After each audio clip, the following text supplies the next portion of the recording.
My name is Cristian Tarlea. I studied computer science, and we are going to talk about integration of neural networks in ERP for management decision making. An ERP is a very complex software used by medium and big companies. It means enterprise resource planning. Nowadays, more and more companies use this software to manage every aspect of the business. In addition to store and organize all the information and flow of data, an ERP might be able to also help us making decisions by adding these elements of artificial intelligence. In this paper, we wanted to add artificial intelligence to a module for car sales within an ERP. It's said that we are living the digital ages. We are surrounded by computers and huge amount of information. This information has to be well stored. An ERP integrates and simplifies the flow of data and processes within a company, an organization, concentrating all activity of the company in one integrated system. That means that everybody can access the data is input only once, and it can be accessed from every department of the organization. So I said before, an ERP is a very complex software application structured in modules.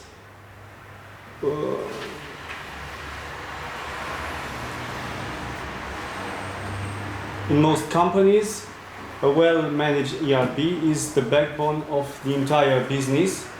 An ERP is built on the thinking that the whole is greater than the sum of things. An ERP structure, it's made of different modules designed to help the departments in companies. We have accounting module, which is the core of the ERP, and it's linked with other modules: production planning, purchase modules, stocks management, human resources, payroll, or CRM. What means artificial intelligence? Artificial intelligence is the ability of machine, here a computer, to perform specific tasks to the human brain. An example, we can see voice recognition, learning, planning, or solving problems. One of the way we can achieve artificial intelligence in a software application is by using a neural network. This is a structure that copies the human brain. It is able to detect data patterns, then extrapolate predictions when new data is made available. This is the structure of a neural network. It is made out of neurons. The neurons are arranged in layers. We have the input layer, one or more hidden layers, and an output layer, usually with one neuron on it. The output is calculating using input values and the weights associated to the links between the neurons. Very important process in using this artificial network is the learning process. The artificial network is fed with examples, and from this example it can learn. In learning, the weights are adjusted. This learning process is called backpropagation learning. There were some studies involving this integration of artificial intelligence within an ERP. It all started in 2003 when it was used the multi-layer perceptron. This is an artificial network with only one neuron in it to predict stock in a management application.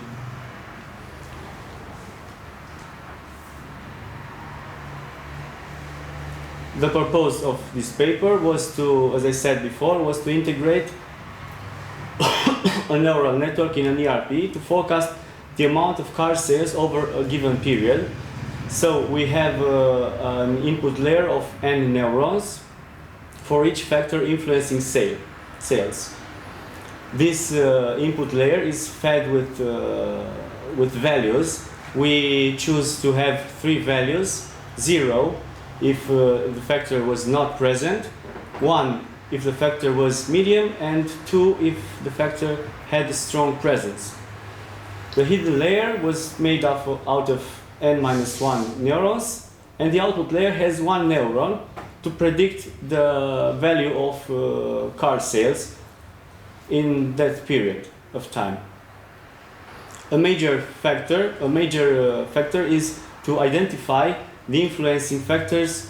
We have to talk with people involved in the car sales process. We finally choose 21 factors. One of the key factors are exchange rate, interest rate, lending conditions, inflations, increase in earnings. We have here in Romania a national program for stimulating renewal of car park. Season holidays, people buy more cars when we have Easter or Christmas. Fuel price evolution, infrastructure, or political disorders. You can see here there are positive factors or negative factors. To shape the neural network, we use the software called Neural Studio. We use these 21 key factors. We have to train first the neural networks using 5 years of historical data from 2014 to April 2019.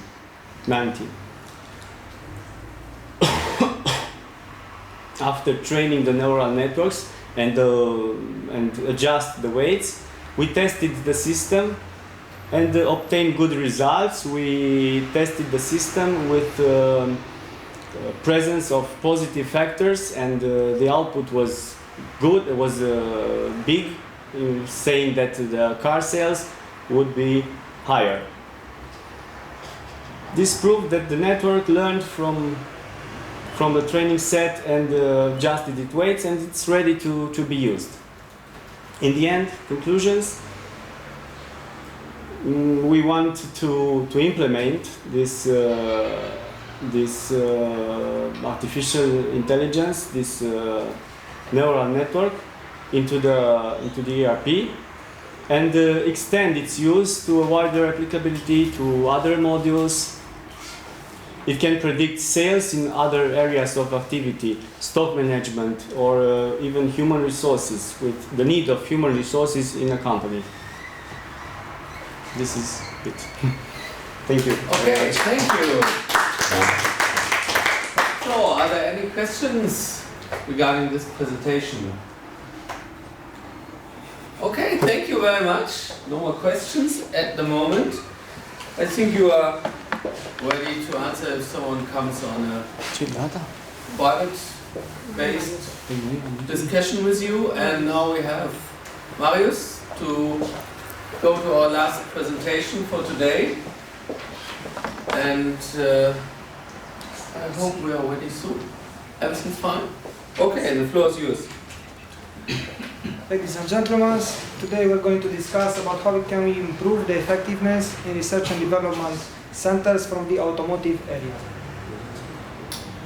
First of all, offshoring. Offshoring means moving parts of the processes or services from one country to another. An example of successful offshoring is represented by General Electric. General Electric offshored the call centers from USA to India. Like this, they managed to save 340 millions per year. This was a huge save just by moving them. Research and development centers. Why are they important? They are important for two main reasons. The competition is very strong, and the preferences of the consumers are continuously evolving. So in research and development centers, the products are created and developed there. The problem statement that we're going to discuss is the fact that the tasks are not done in time and the low quality of them. Why is this?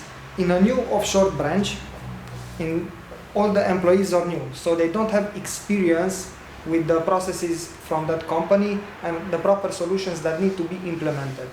That's why when they have questions about how to solve an order, how the software should act or react in certain conditions, they usually discuss in their team. In their team, there is not sufficient knowledge to answer properly to those questions. From here, it starts solutions that are not good and they are implemented, but from here we'll have a lot of rework.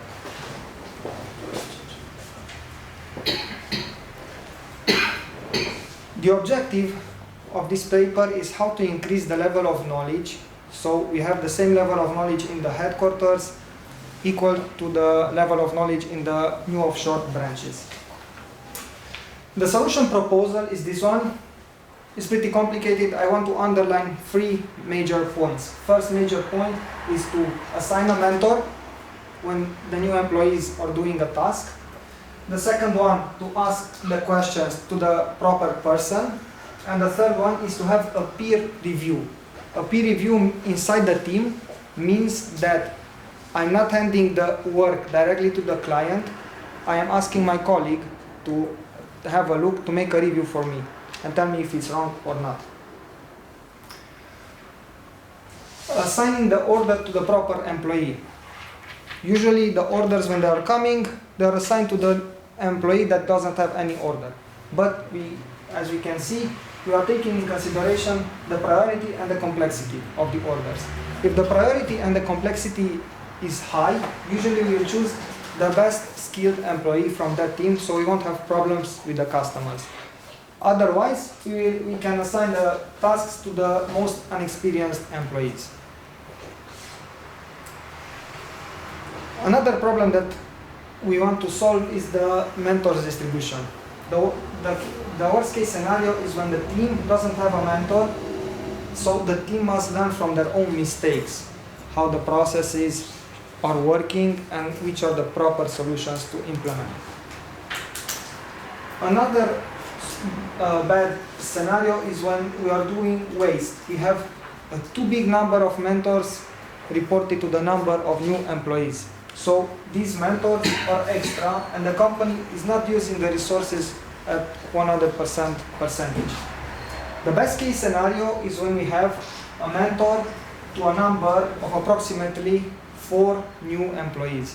Why? Because like that, we believe that the mentor is used at full capabilities.